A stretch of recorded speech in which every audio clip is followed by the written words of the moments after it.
dồn rô đi nó răng tiếng lái ơi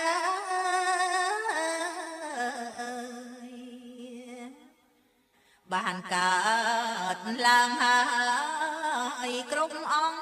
kia chỉ liệp ột đom thông hãng mi cho giờ rồi khi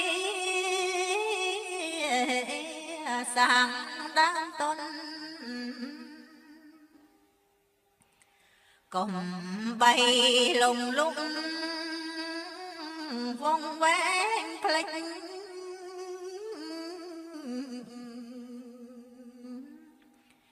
chồng chanh có là bạch nay cá mà còn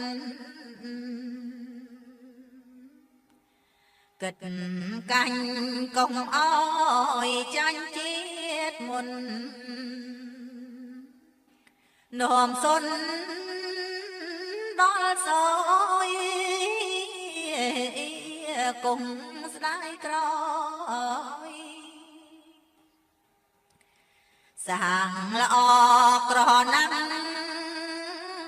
đôi trắng tắc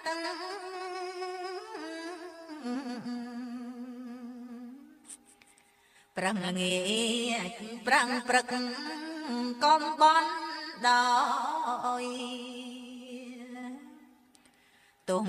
tiếng tật nè chê có đôi chồng cõi phal ban san sóc